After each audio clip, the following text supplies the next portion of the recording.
जय हिंद दोस्तों, कैसे हैं आप लोग। मैं आशा करता हूं आप लोग मस्त होंगे, तंदुरुस्त होंगे और अपने पठन पाठन में व्यस्त होंगे, एलपीटी की तैयारी कर रहे होंगे। आज हम बात करेंगे आरबीआई ऑफिस अटेंडेंट भर्ती 2026 को लेकर, जिसका एग्ज़ाम आप लोगों ने 1 मार्च को सफलतापूर्वक अलग अलग सेंटरों पर दे चुके हैं। हालांकि एग्ज़ाम देने के बाद सभी बच्चों के मन में सिर्फ एक ही डाउट आएगा, क्या इस बार या आंसर की आ पाएगा या नहीं पाएगा। मैं आपको तो बता दूं पहले ही कि इसका किसी भी प्रकार का आंसर की या स्कोर कार्ड जारी नहीं की जाती है। डायरेक्ट आपको एक पीडीएफ आएगी और उसी पीडीएफ में आपका रोल नंबर वगैरह रजिस्ट्रेशन नंबर आपको दिखने को मिलेगी। अगर आपका रिजल्ट आया हुआ रहेगा तो आपको कट ऑफ लिस्ट में आपका नाम रहेंगे, अन्यथा आपका नाम नहीं रहेंगे। तो बात करते हैं कितने नंबर वालों का इस बार सिलेक्शन होगा, कट ऑफ क्या रहने वाला है, रिजल्ट कब आने वाली रहेगी और कितने नंबर वालों को एलपीटी की तैयारी करना स्टार्ट कर देना चाहिए, जो कि काफ़ी इंपॉर्टेंट हो जाती है एलपीटी की तैयारी करना। तो सारा कट ऑफ बताएंगे, सारा डाउट क्लियर करेंगे। तो वीडियो को शुरू से अंत तक जरूर देखिएगा। अगर चैनल पहली बार विजिट किए तो चैनल को सब्सक्राइब कर सकते हैं, बेल आइकन दबा सकते हैं, क्योंकि आरबीआई ऑफिस अटेंडेंस से जुड़ी कोई भी अगर जानकारी आती है, रिजल्ट आती है, तो सबसे पहले आपको इसी चैनल पर देखने को मिलेगी। तो सबसे पहले बात करते हैं इसमें टोटल फॉर्म अप्लाई को लेकर। तो इसमें बता दूं टोटल लगभग 6 लाख के अप्रोक्स में टोटल फॉर्म भरे गए थे। प्रेजेंट कैंडिडेट की बात करें तो लगभग 4,46,000 के अप्रोक्स में टोटल इसमें प्रेजेंट कैंडिडेट हुए हैं। एग्ज़ाम आपका 1 मार्च को सफलतापूर्वक अलग अलग राज्यों में कंडक्ट कराई गई थी। आंसर की बात किया जाए तो आंसर की इसका जारी नहीं की जाती है, तो डायरेक्ट आपको रिजल्ट देखने को मिलेगी। ठीक है दोस्तों, यहाँ तक आपका सारा डाउट क्लियर हो चुका होगा।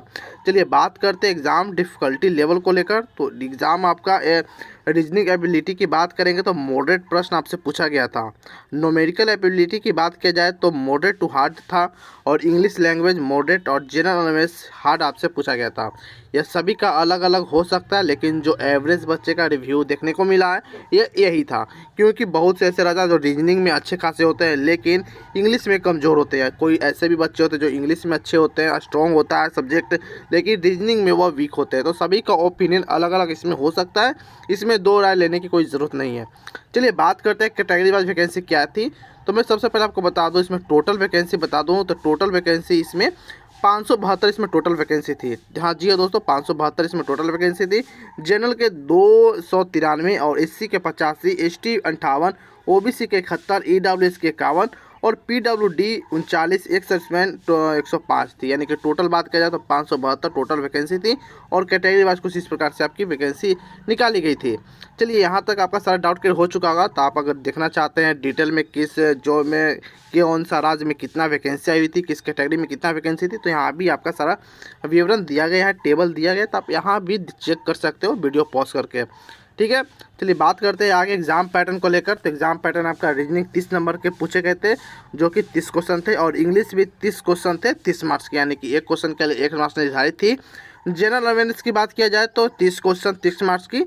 न्यूमेरिकल एबिलिटी की बात किया जाए तो 30 क्वेश्चन 30 मार्क्स की, यानी कि आपका 4 सब्जेक्ट पूछा गया था ओवरऑल, और चारों सब्जेक्ट आपका 30-30 क्वेश्चन थे और 30-30 मार्क्स के थे। यानी कि बात किया जाएगा टोटल क्वेश्चन 120 का और मार्क्स 120 का, ड्यूरेशन 90 मिनट आपका दिया गया था। ठीक है, चलिए बात करते हैं गुड अटेम्प्ट क्या इस बार देखने को मिली है, यानी कितना अगर आप कर पा रहे हो सही तो आप ठीक ठाक हो, आपको टेंशन लेने की ज़रूरत नहीं है। रीजनिंग की बात किया जाए अगर 23 से 25 क्वेश्चन आप सही कर पा रहे हो, गुड अटेम्प्ट है, बिना निगेटिव मार्किंग। मैं निगेटिव मार्किंग छोड़कर बता रहा हूँ, आपको इतना प्रश्न सही होना चाहिए रीजनिंग सब्जेक्ट में। न्यूमेरिकल की बात किया जाए तो एबिलिटी में 21 से 23, इंग्लिश में 24 से 26, जनरल अवेयरनेस की बात किया जाए तो 22 से 24, ओवरऑल बात किया जाए तो अगर 90 से 98 के अप्रोक्स में अगर आप क्वेश्चन सही कर पा रहे हो, 90 से 98 के अप्रोक्स में क्वेश्चन सही कर पा रहे हो, तो आप गुड अटेम्प्ट में हो, आपको टेंशन लेने की ज़रूरत नहीं है। आप एलपीटी की तैयारी कर सकते हो। जी हाँ दोस्तों, आप एलपीटी की तैयारी कर सकते हो, जो काफ़ी इंपॉर्टेंट हो जाती है लोकल लैंग्वेज के लिए। तो ठीक है, चलिए बात करते हैं की स्टेज ऑफ सिलेक्शन क्या आपका रहने वाला सिलेक्शन। पहले आपका ऑनलाइन टेस्ट निर्धारित की गई थी, तो आपको एयर टेस्ट हो गया है 1 मार्च को। लैंग्वेज प्रोफिशिएंसी टेस्ट जो कि आपको होने वाला नेक्स्ट स्टेज में, अगर इसमें आप पास कर जाते हो तो आपको इसके लिए बुलाए जाएंगे। क्वालिफाइंग नेचर की रहने वाला है, तो इसको कोई ज़्यादा आपको नहीं लेके चलना है, सिर्फ आपको क्वालिफाइंग करना है। डॉक्यूमेंट वेरिफिकेशन, फिर उसके बाद मेडिकल टेस्ट आपका कराया जाएगा, फिर उसके बाद फाइनल डीवी और फाइनल सिलेक्शन के लिए आपका फिर नाम निकाला जाएगा। ठीक है, अब आगे बात करते हैं हम shift wise level difficulty level को लेकर। तो आपका एग्ज़ाम बता दूं 1 मार्च को हुआ था, आप सभी को पता है। शिफ्ट जो पहली शिफ्ट आपकी थी इजी टू मॉडरेट, और second shift moderate to hard और थर्ड शिफ्ट आपका मॉडरेट पूछा गया था। यानी कि ओवरऑल आपका एग्ज़ाम जो हुआ था मॉडरेट टू हार्ड कंडक्ट कराई गई थी। नहीं ज़्यादा इजी थी ना ही ज़्यादा हार्ड थी, मॉडरेट टू हार्ड में थी। तो आप काम चलाओ आप कर सकते हैं, ठीक है। बाकी सभी का अलग अलग हो सकता है। जिनको अगर आप पढ़ने में जो कमज़ोर होंगे उनको हार्ड भी लग सकता है, जो पढ़ने में अच्छा होंगे उनको यहाँ तक ईजी भी लग सकता है। तो ये सभी का अलग अलग हो सकता है, इसमें भी कोई दो राय नहीं है, ठीक है। आगे बात करते हैं कुछ ऐसे बच्चे को जो काफ़ी प्रश्न पूछे थे पिछले बार की वीडियो में, तो उनको मैं थोड़ा क्लियर कर देना चाहता हूँ। पहला प्रश्न पूछे थे हेमंत सैनी, जो कि थर्ड शिफ्ट थी मेरी। 20 मिनट बच गए थे और 115 क्वेश्चन करने के बाद भी देखिए अगर आप अच्छे हैं 115 क्वेश्चन आप अटैम्प्ट किए हैं 120 में से। 120 में से अगर आप 115 क्वेश्चन अटैम्प्ट किए तो काफ़ी बेटर आपका देखने को मिलेगी। लेकिन हाँ 115 में कम से कम 110 सही हो जाना चाहिए अगर आपने इतना किया। नहीं तो अगर ज़्यादा गलत करते हैं तो टेंशन लेने की थोड़ी सी नौबत आ जाएगी आपको। दिल्ली सेकेंड शिफ्ट 84 अटैम्प्ट, ठीक है दिल्ली से हैं, ठीक है, लेकिन थोड़ा सा और होना चाहिए, 5-6 थोड़ा होना चाहिए ताकि 90 के अप्रोक्स में पहुंच जाते हैं। क्योंकि दिल्ली जैसे आप अगर सिटी से बढ़ते तो वहाँ कट ऑफ ज़्यादा जाने की संभावना रहती है।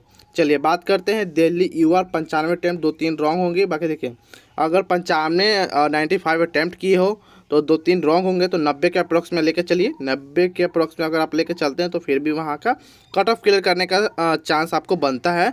95% चांस आपका बनता है। मैं 100% नहीं बोलूँगा, कोई भी 100% नहीं बोलेगा, जो ही बोलता है वो झूठ है। लेकिन हाँ 95 में ज़रूर बोलूँगा।